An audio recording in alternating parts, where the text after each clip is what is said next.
Are you like the founder? Yeah. That's I so I've been in Los Alamos for 35 years or so. yeah. I've had hundreds of students there, and I wanted to push the preparation for research younger and younger. That when people come and work with us in Los Alamos, they're ready to be productive on day one. So I started systematically trying to teach the things I thought were useful for people to do research. And that's got three components. One of them is computer programming. Mhm. Another is math done differently from how you do it in schools. Because in school you do math, the solutions are always canned and clear. Yeah.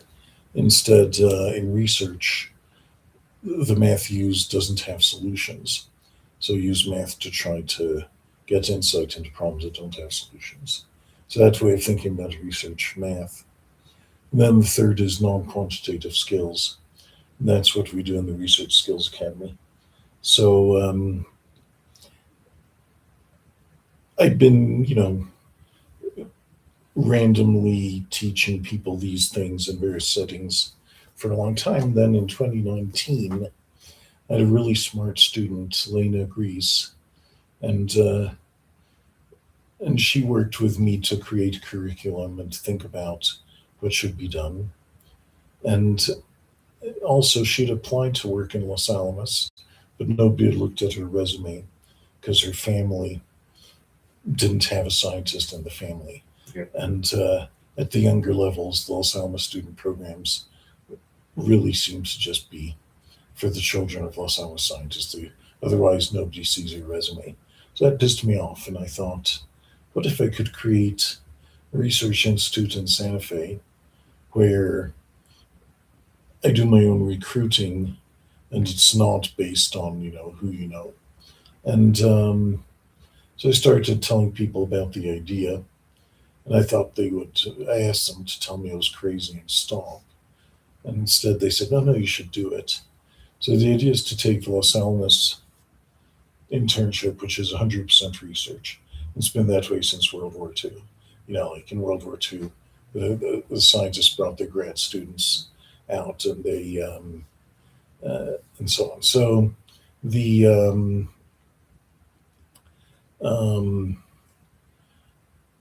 uh, so this idea that you don't have a curated experience, you just paid to work full time, so you have to like figure out solutions to your problems. That was kind of cool. And turns out there's no other program that does that. Yeah. And there are a lot of very good programs, but they're very curated. You do 3 weeks of coursework, and then you do a project at the end. Instead, we train people out ahead of time, but once you're working full time, you're only working for your mentor.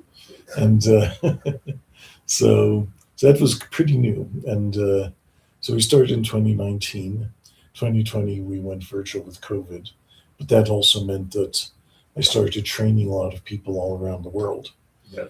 And to this day, we've had people join in from like Spain, Malaysia, Korea, um, Lebanon, a lot of students from Ghana. I work a lot with a group of kids in Ghana, and and of course all over the U.S. But we hire in through three cities: Santa Fe, Portland, and Austin. And anyway, so we make little refinements, but also after the first 2 years, I realized that a lot of people have not really been trained to do critical thinking, and it's usually based on the educational level of your family.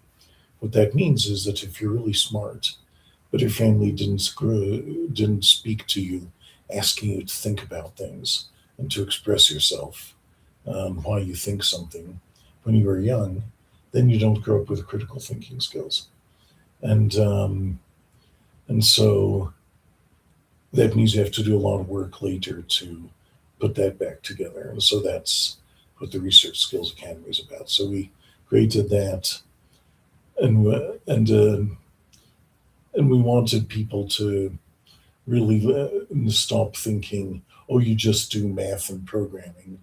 We wanted them to know how to give a talk and know how to articulate their thoughts and know how to write well based on cognitive factors, not on simplistic style guides. And anyway, so I think the Research Skills Academy is great, but it turns out that we are often getting interns who had not heard about us when they were young enough, so they didn't have a chance to do a Research Skills Academy. So this summer, we're going to have like, I don't know, 4 or 5 out of 30 people who've done it before. So that's why I taught the special session. I now insist on the hyper condensed version because I want people to realize that it's, not just math. Yeah. And anyway, so for a while, I had a lot of trouble messaging the Research Skills Academy. And this year, something happened and our numbers doubled. So now I'm trying to figure out how to handle that. I really respect that. Sounds like a big commitment. Yeah, the part I love is the part of teaching and talking to people about their interests, and then talking to scientists about their research and trying to see if I get a good match. That part, I love doing that. It's a lot of work, but I love it. The because I have to do it for 30 people and create that relationship. And the part I don't like is the fundraising, the organizational stuff, and so on, which is kind of funny because in my scientific work in Los Alamos, I have never done any fundraising, grant writing, management, none of that. I only do science. And I've refused all management roles. And I love it that way. But somehow for my nonprofit, I do a lot of management. And that's kind of annoying. But that's good. You learn something new, just like we learn. Yeah, right. Someday I'll find somebody really rich who says, Mark, here's $500,000. Now you have an endowment and you can run the institute. Actually, I guess I need probably $2 million. And you can run the institute off of the interest. And you don't have to apply for grants anymore. That would be nice. That would be amazing. Yeah. So you were a party animal tonight. What? You were a party animal tonight. I went to there was a concert. Cool. It was really nice. Was it the plaza or the rail yard? It was the radio. Cool. All right. Yeah. Yeah. Good Good night.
Mark?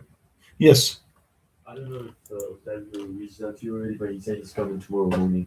What, sorry? Octavio is coming tomorrow. Oh, cool. I wish you would tell me. Yeah, he told me he has a problem with his email. Okay. And how's he getting here? I think. Oh yeah, his family is driving him.